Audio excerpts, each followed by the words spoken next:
मिर्जापुर में गुड्डू पंडित की छोटी बहन डिम्पी की क्या है रियल लाइफ स्टोरी और ऐसी कौन सी खेती है जिसे करके भारत में लोग करोड़ों की कमाई कर रहे हैं और कैसे और क्यों पकड़ा जाता है जायंट ऑक्टोपस को और क्या सच में प्यार अंधा होता है और कोका कोला और पेप्सी में कौन है बेस्ट पता चलेगा आज की वीडियो में। तो जानने के लिए वीडियो में अंत तक बने रहिए। नंबर 1 दोस्तों, मिर्जापुर वेब सीरीज में गुड्डू पंडित की छोटी बहन डिम्पी तो आपको याद ही होगी, पर क्या आप जानते हैं कि इस सीरीज में डिम्पी का किरदार निभाने वाली ये अभिनेत्री कौन है? मिर्जापुर वेब सीरीज में गुड्डू पंडित की छोटी बहन डिम्पी पंडित का किरदार निभाने वाली अभिनेत्री का रियल नेम हर्षिता गौर है। इस सीरीज में डिम्पी सिंपल से सूट में नजर आई थी, लेकिन असल जिंदगी में डिम्पी कितनी बोल्ड है और ब्यूटीफुल है इसका अंदाजा आप इन तस्वीरों से लगा सकते हैं। अभिनय के क्षेत्र में आने से पहले हर्षिता मॉडलिंग करती थी। इन्होंने टीवी शो साडा हक से करियर की शुरुआत की। इस शो से उन्हें युवाओं के बीच काफी मशहूर कर दिया। शो हिट होने के बाद हर्षिता कई विज्ञापन फिल्मों में नजर आई। हर्षिता का जन्म दिल्ली में हुआ। उन्होंने अपनी पढ़ाई नोएडा के एमिटी यूनिवर्सिटी से पूरी की।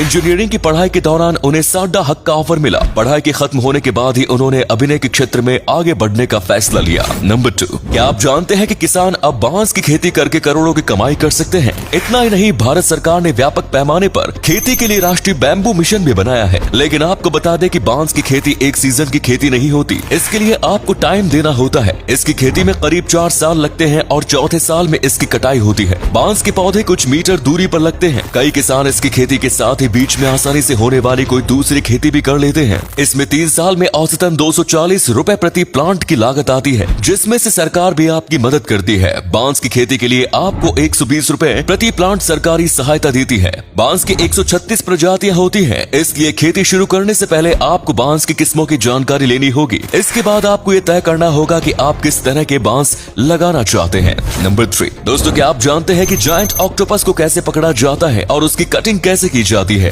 अगर नहीं तो आइए जानते हैं। एक जायंट ऑक्टोपस का वजन लगभग 6 से 15 किलोग्राम तक होता है। मार्केट में 1 किलो जायंट ऑक्टोपस की कीमत लगभग $10 होती है। ऑक्टोपस को पकड़ने के लिए सबसे पहले एक विशेष जाल में मछलियों को भरकर समुद्र में फेंक दिया जाता है। अब इस जाल में ऑक्टोपस फंस जाता है तो इसे बोट में ऊपर खींच लाते हैं। बोट से ऑक्टोपस को सीधे होटल में शेफ के पास कटिंग के लिए भेज दिया जाता है। शेफ सबसे पहले ऑक्टोपस के पैरों को एक तरफ करता है और गर्दन से काटकर ऑक्टोपस के सिर को अलग कर देता है। इसके बाद बारी बारी से ऑक्टोपस के सभी पैरों और मुंह को काटकर अलग कर दिया गया। इसके बाद इसे पकाकर परोसा जाता है। नंबर 4 दोस्तों, आपने सोशल मीडिया पर कैनत फैजल को तो देखा ही होगा, लेकिन क्या आप कैनत की सफलता की कहानी जानते हैं? कैनत फैजल एक सोशल मीडिया इन्फ्लुएंसर होने के साथ साथ एक फेमस मॉडल भी है। इनका जन्म साल 1996 को फैसलाबाद पाकिस्तान में हुआ था। कैनत ने साल 2019 में एक ब्लॉगर के रूप में अपने यूट्यूब चैनल कैनत फैजल से अपना करियर शुरू किया। कैनत एक टेक्सटाइल डिजाइनर भी है और साथ ही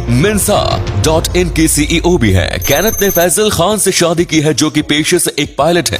रही बात कैनत के फॉलोअर्स की, तो आपको बता दें कि इंस्टाग्राम पर कैनत के 6 लाख फॉलोअर्स है और यूट्यूब चैनल पर इनके 4 लाख सब्सक्राइबर्स हैं। नंबर 5 दोस्तों, हाल ही में कुछ महीने पहले किरण राव और आमिर खान का तलाक हुआ है। आखिर कौन है किरण राव और क्या है इनकी रियल लाइफ स्टोरी, आइए जानते हैं। आमिर खान की दूसरी पत्नी होने के अलावा किरण ने स्क्रिप्ट राइटर, बॉलीवुड फिल्म निर्माता और फिल्म निर्देशक के रूप में अपनी एक अलग ही पहचान बनाई है। किरण राव को गाते हुए भी देखा जा चुका है। किरण राव की नेटवर्थ के बारे में बात करें, इनका नेटवर्थ लगभग $20 मिलियन है। किरण की शादी साल 2005 में दिसंबर महीने के दौरान हुई। आमिर खान ने साल 2002 में अपनी पहली पत्नी रीना दत्ता को तलाक देने के बाद इनसे शादी की। आमिर और किरण की मुलाकात लगान फिल्म के सेट पर हुई थी। इस दौरान ही दोनों के बीच नजदीकियां बढ़ना शुरू हुई और फिर दोनों ने शादी कर ली। इस कपल का एक बेटा भी है जिसका नाम है आजाद राव खान रखा गया। और अगले फैक्ट पर जाने से पहले इस फोटो को ध्यान से देखिए और बताइए कि आपको किसका फोटो दिखाई दे रहा है। इससे पता लगेगा आपका दिमाग और आपकी आंखें कितनी तेज है। मिलते हैं आपको 5 सेकेंड्स। नंबर 6 दोस्तों, आपने कहावत तो सुनी होगी कि प्यार अंधा होता है। ये कहावत इस रूसी लड़की पर बिल्कुल सटीक बैठती है जिसका नाम इसाबेल है। इसने जाहिद अली खान से शादी की। आपको बता दें कि जाहिद अली खान की हाइट बहुत कम है। साथ ही जाहिद $740 मिलियन का मालिक है। इसाबेल बताती है कि ये लव एट फर्स्ट साइट है। जाहिद बेहद ही समझदार और नर्म दिल के व्यक्ति हैं। वो मुझसे प्यार करते हैं और मेरा ख्याल रखते हैं। मुझे उसके $740 मिलियन की कोई परवाह नहीं। मुझे इसके स्ट्रॉन्ग एंड अट्रैक्टिव कैरेक्टर से प्यार प्यार है। दोस्तों मेरी तो आंखें नम हो गई इस सच्चे प्यार को देखकर। आपकी क्या राय है कमेंट्स में जरूर बताएं। नंबर 7, आजकल कोका कोला और पेप्सी हर दूसरा इंसान पीता है। वजह इन कोल्ड ड्रिंक्स का टेस्ट दिलचस्प होना है, और हो भी क्यों ना, आखिरकार ये ड्रिंक्स के क्षेत्र में इतनी पुरानी और विश्वास पात्र कंपनियां जो है, लेकिन टेस्ट के साथ इन राइवल कंपनियों की लड़ाई भी उतनी पुरानी है। ये कंपनियां हमेशा से आपस में टकराई है और ये लड़ाई आज भी जारी है। दोनों कंपनियों की लड़ाई कहना गलत होगा, क्योंकि दोनों कंपनियों के बीच तो जंग छिड़ गई थी जिसे कोला वॉर कहा जाता है। ये लड़ाई 70 के दशक से ही शुरू हो गई थी। कोला वॉर दिलचस्प इसलिए भी थी क्योंकि दोनों कंपनियों ने एक दूसरे को मात देने के लिए नई मार्केट स्ट्रेटजी पर काम किया था। आपको बता दें कि इस कोल्ड वॉर में पेप्सी कोका कोला के पीछे रही, क्योंकि दुनिया भर में कोक की हिस्सेदारी 42% है, जबकि पेप्सी की 30% ही। नंबर 8, दोस्तों इन दिनों चीन में एक शादी के दौरान अजीब चौंका देने वाला मामला सामने आया, जिसे सुनकर आप भी शायद चौंक जाएंगे। दरअसल चीन के जियांगसू प्रांत के सोजोऊ में शादी के दौरान जब लड़के की मां की नजर होने वाली दुल्हन के हाथों पर पड़ी तो वो जोर जोर से रोने लगी।